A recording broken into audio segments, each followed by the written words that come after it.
2026年5月、スコットランドのエディンバラ地下都市ツアー中に、実際に起きた話だ。観光客向けのツアーとして知られるこの地下都市、その深部に、地図にすら載っていない区域が存在する。私はその日、ガイドに連れられて、立ち入り禁止の封鎖区域へと足を踏み入れた。通路の空気が変わった瞬間を、今でもはっきり覚えている。湿った石の壁、どこからともなく漂う腐敗した木材の匂い、そして、明かりのほとんど届かない奥の闇の中に、何かが動いていた。格子のない、まるで牢屋のような小部屋が並ぶ廊下。その壁際を、ゆっくりと滑るように移動する人影があった。人影の輪郭は、明らかにおかしかった。着ている服が、この時代のものではない。17世紀。いや、それ以前と思わせる衣装をまつわった女性の形をした何かが、壁に溶け込むようにして消えていった。私は思わず声を上げようとした。しかし、喉が石のように固まり、声が出なかった。カメラだけが、静かに回り続けていた。ツアーが終わった後、ガイドは私のそばに来て、低い声でこう言った。あの区域は存在しない。撮影した映像は今すぐ消せ。と、なぜ彼は、私が撮影していたことを知っていたのか。そして、なぜ、存在しない、と言い切れるのか。あの女性たちの姿は、今もまだ私の記憶に張り付いている。目を閉じるたびに、壁をすり抜けながらこちらを振り返る。あの顔が浮かぶ。これは作り話ではない。私が実際に体験した。エディンバラの地下に眠る禁断の記録だ。なぜ私がこの地下都市へ向かったのか。その日の朝、私はいつも通りの日常を送っていた。まず、その話から始めよう。2026年5月、私はスコットランドの首都、エディンバラにいた。旅の目的は、特別なものではなかった。長く続いた仕事の疲れを癒すための、ごく普通の一人旅だ。荷物は小さなバックパック一つ。予定も、ほとんど決めていなかった。その日の朝は、ホテルの小さな窓から灰色の空を眺めることから始まった。エディンバラの空はいつも少しだけ重たい。それでも私は、その重さが嫌いではなかった。どこか古い時代の記憶を閉じ込めているような、そんな空気がこの街には漂っている。朝食は、宿の近くにある小さなカフェで済ませた。バターをたっぷり塗ったトーストと、濃いめの紅茶。窓の外を行き交う人々を眺めながら、今日はどこへ行こうかと、ぼんやり考えていた。観光ガイドブックをめくると、一つのページで手が止まった。エディンバラ地下都市ツアー、という文字だ。写真には、石畳の細い通路と、薄暗い明かりが映っていた。説明文にはこう書いてあった。17世紀に封鎖された地下街、数百年前の暮らしがそのまま残る。唯一無二の空間。と、私は特別、怖いもの好きというわけではない。ただ、その写真の暗さに、なぜか目が離せなかった。引き寄せられるような、不思議な感覚だった。予約はその場でスマートフォンから済ませた。午後2時のツアー。参加者は私を含めて8名。ガイドの名前は、メールに記載されていた。ツアーまでの時間。私はエディンバラ城の周辺を歩いた。石造りの建物が連なる旧市街は、どこを切り取っても絵のようだった。観光客の笑い声が響いていた。空は相変わらず灰色だったが、風は穏やかだった。あの時の私は、まだ何も知らなかった。その日の午後、自分が地図にも載っていない場所へ足を踏み入れることになるとは、夢にも思っていなかった。集合場所へ向かいながら、私はただ、少しだけワクワクしていた。地下に残された古い街並みを見てみたい。それだけだった。しかし、その胸のワクワクが、やがて全く別の感覚に変わっていくことを、この時の私はまだ知らない。地下へと続く入り口の前に立った瞬間、最初の違和感が走った。地下へと続く入り口の前に立った瞬間、最初の違和感が走った。それは、匂いだった。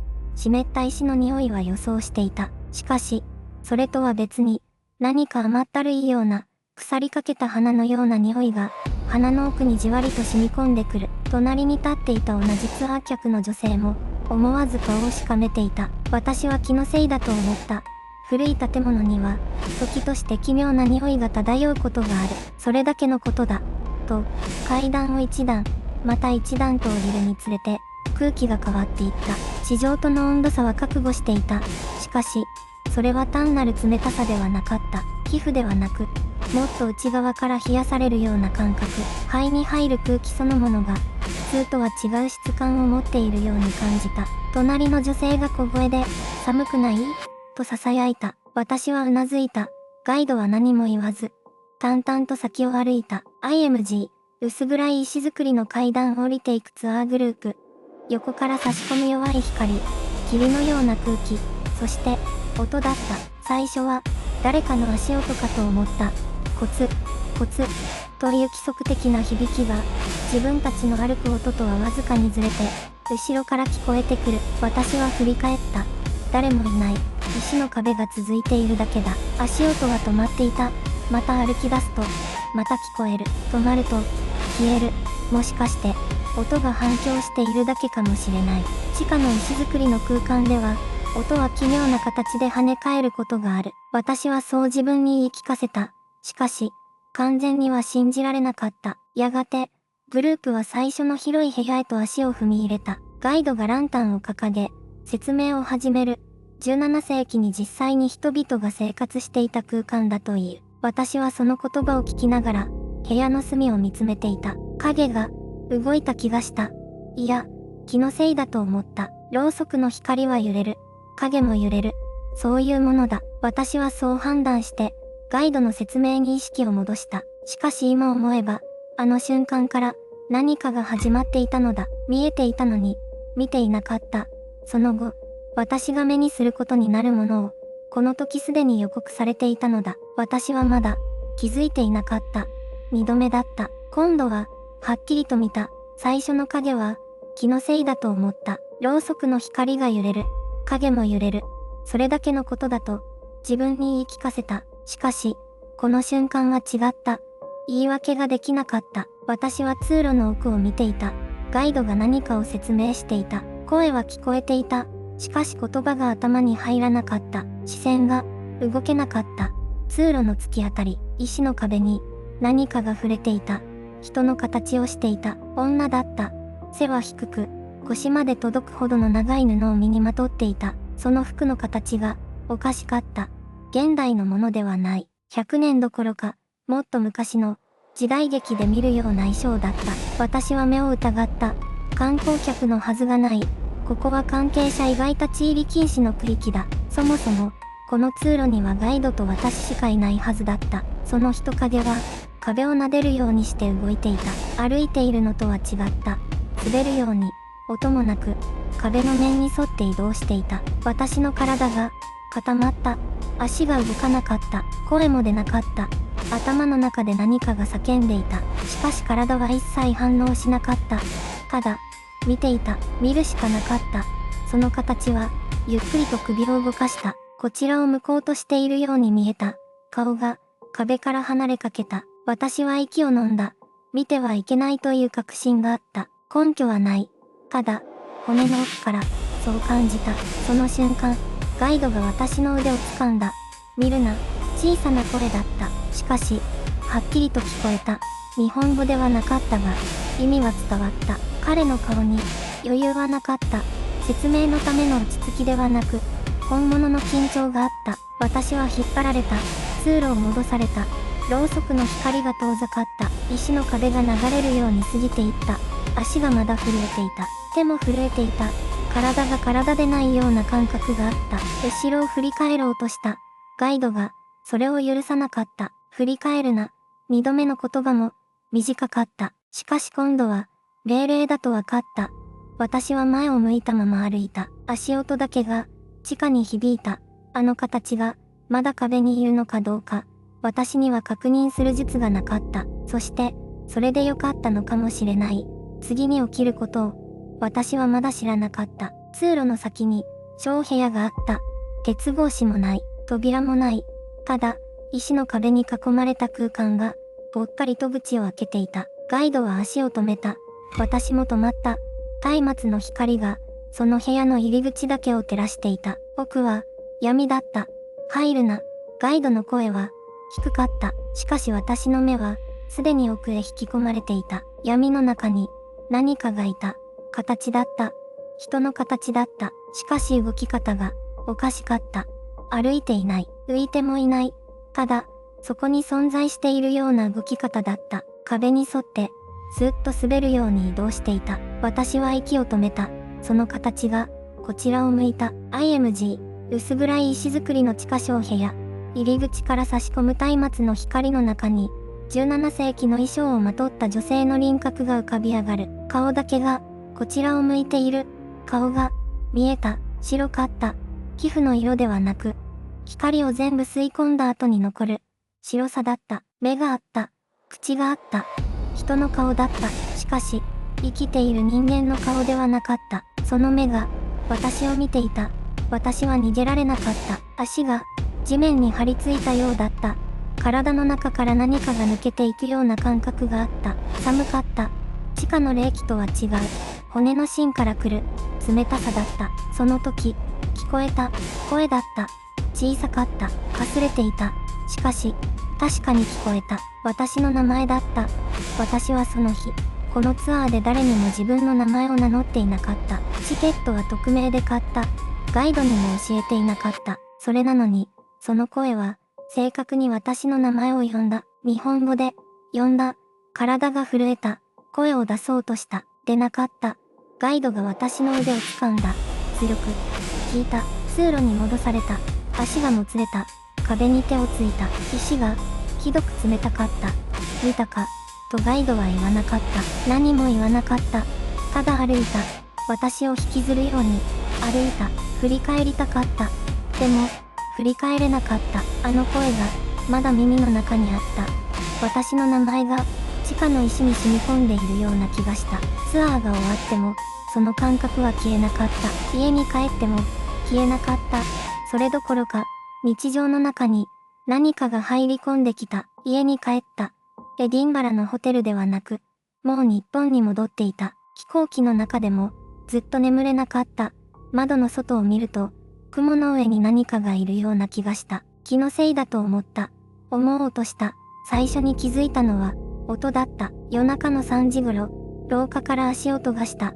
アパートの廊下は、自分の部屋の前だけが長い。隣人が歩く音とは、リズムが違った。ゆっくりで、引きずるような音だった。石の上を歩く音に、似ていた。起き上がって、ドアを確認した。鍵はかかっていた。チェーンもかけていた。それでも、足音は扉の前で止まった。長い時間、止まっていた。IMG、深夜のアパートの廊下、ドアの前に人影が差している。次に気づいたのは、鏡だった。洗面台の鏡に、何かが映っていた。最初は自分の顔だと思った。でも違った。角度が、少しだけずれていた。私が右に動いても、鏡の中の顔は動かなかった。一瞬だけ、そう見えた。目をこすって、もう一度見た。普通の自分の顔があった。何もなかったかのように、そこにあった。でも私は知っていた。見た。確かに見た。そして3日目の朝、決定的なことが起きた。スマートフォンの写真フォルダを開いた。エディンバラで撮った写真を確認しようとした。ガイドに削除しろと言われた動画は、消した。消したはずだった。でも、フォルダの一番下に、一つだけ残っていた。撮った記憶がない動画だった。長さは、7秒、再生した。真っ暗な画面に、石の壁が映っていた。あの地下の壁だった。そして画面の端に、白いものが映り込んでいた。輪郭だけの、人の形をしたもの、こちらを向いていた。顔はなかった。ただ、立っていた。その動画の撮影日時を確認した。2026年5月14日。エディンバラの地下にいた日の深夜2時17分。私はその時間、ホテルで眠っていた。誰が撮ったのか、動画を削除しようとした。でも、削除ボタンが反応しなかった。何度押しても、消えなかった。ただ、再生された。また、7秒間。また、あの輪郭が映った。私は一人暮らしだ。部屋には誰もいない。そのはずだった。でも、もうわかっていた。あの地下から何かが一緒に帰ってきていた。そしてそれは、私が思っていたよりも、ずっと近くにいた。ただの影ではない。ただの気のせいではない。それは、正体を持っていた。その存在の正体を知ったのは、帰国してから3日後のことだった。眠れない夜が続いていた。あの7秒間の映像が、頭から離れなかった。輪郭だけの女、壁を滑るように動いていた。あの姿。私はもう一度、エジンバラの地下都市について調べ始めた。観光案内には載っていない文献を探した。IMG、古びた歴史書のページをくるてのクローズアップ。17世紀のエジンバラ。当時、地下に封鎖された区画があったという記録が残っている。ペストが猛威を振るっていた時代だ。感染した者たちは、地上から切り離された。生きたまま、地下に閉じ込められた。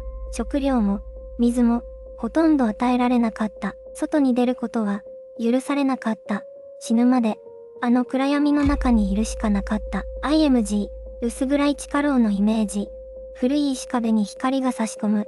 私が見た部屋、格子のない牢屋のような構造。あれは、隔離施設だったのだ。閉じ込められた人々が、息を引き取った場所。そして、あの女たちの服装。映像を何度も確認した。17世紀の民衆が着ていたとされる衣装と、完全に一致していた。偶然ではない。あれは、あの場所で死んだ人々だった。IMG、17世紀の服装をした人物の歴史的な版画、モノクローム調。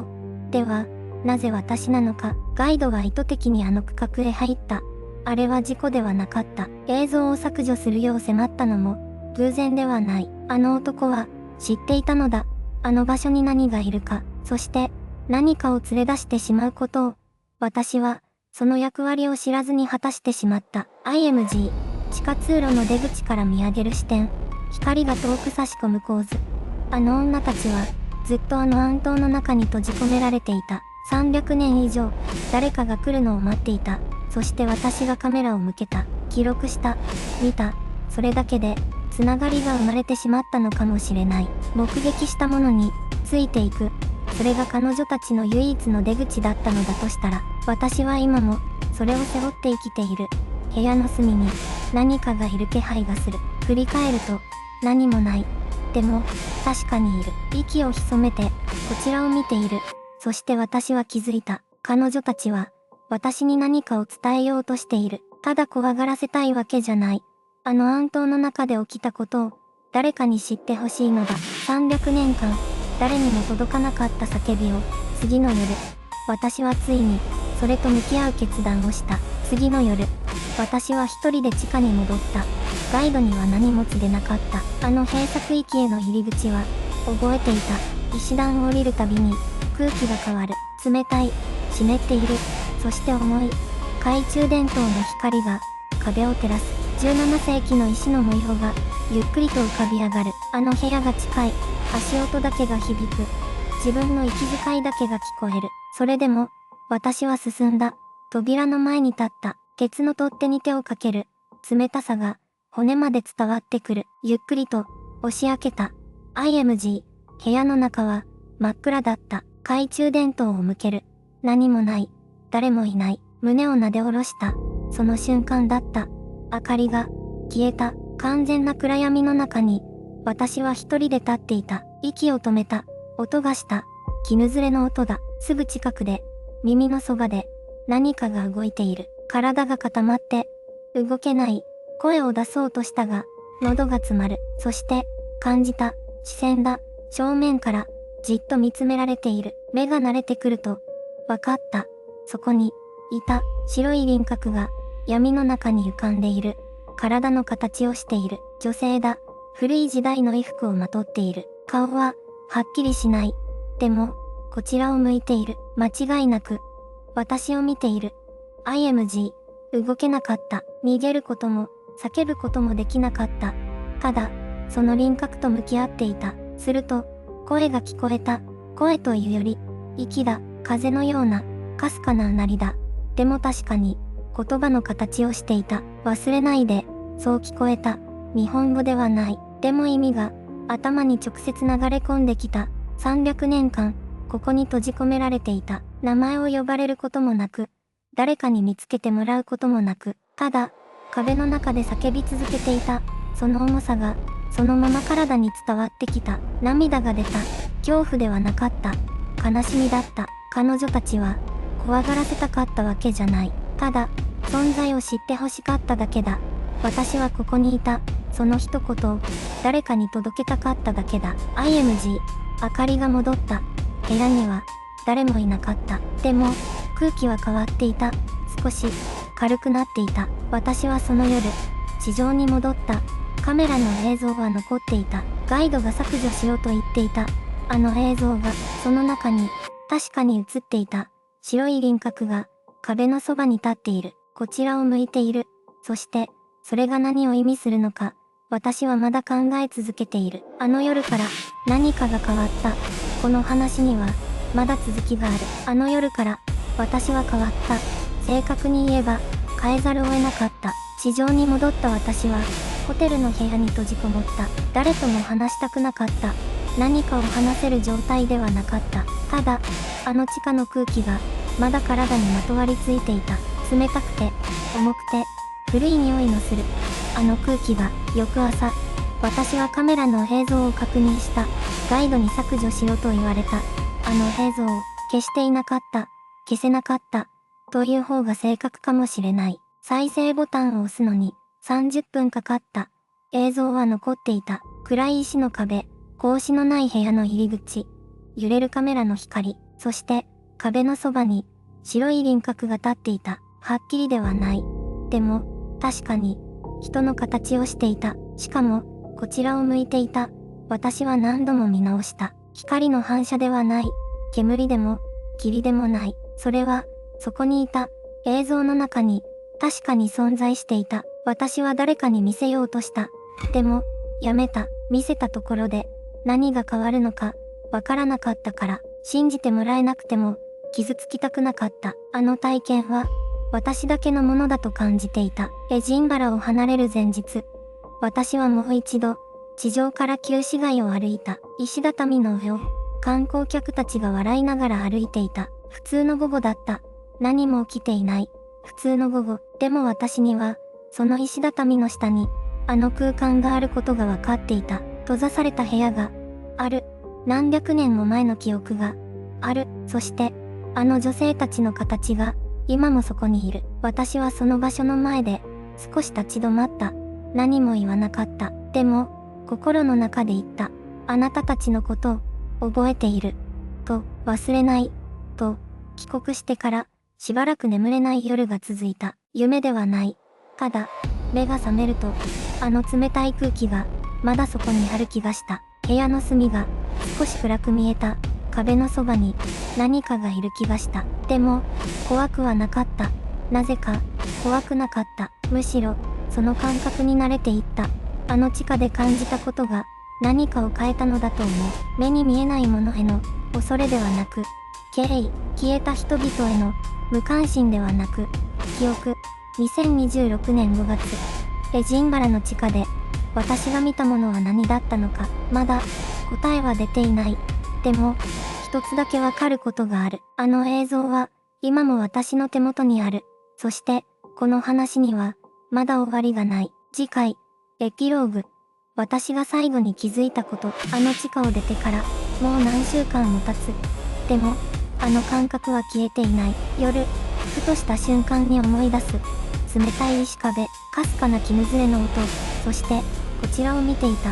あの眼差し、2026年2月。私はエジンバラの地下都市ツアーに参加した。ただの観光のつもりだった。でも、ガイドが連れて行ったのは、地図にも載っていない場所だった。鉄格子もない、部屋とも言えない空間、壁に沿って、何かが動いていた。17世紀の衣装をまとった、女性の姿、幻覚だと思いたかった。でも、カメラにも、確かに映っていた。ツアーが終わった後、ガイドは言った。あの区域は、存在しない、と、そして私に、映像を消すよう求めた。私は、消さなかった。あの映像は、今も手元にある。何度も見返した。見るたびに、新しい何かに気づく。壁のシミ、床のひっかき傷。そして、映像の隅に、一瞬だけ映る影。あれは、何だったのか。エジンバラの地下には、今も眠れない者たちがいるのかもしれない。歴史に名前を残せなかった人々。記録からも、記憶からも消された人々。私がツアーで足を踏み入れたのは、ただの廃墟ではなかった。彼女たちが、生きていた場所だった。旅を終えて帰国した今も、時々感じることがある。背後に、誰かがいる気配。振り返っても、誰もいない。でも、確かに、何かがそこにある。この話に、終わりはまだない。あなたも、もし地下に降りることがあれば、覚えていてほしい。見えないものが、必ずしも存在しないわけではない。そして、忘れられた者たちは、今もそこに、静かに立っている。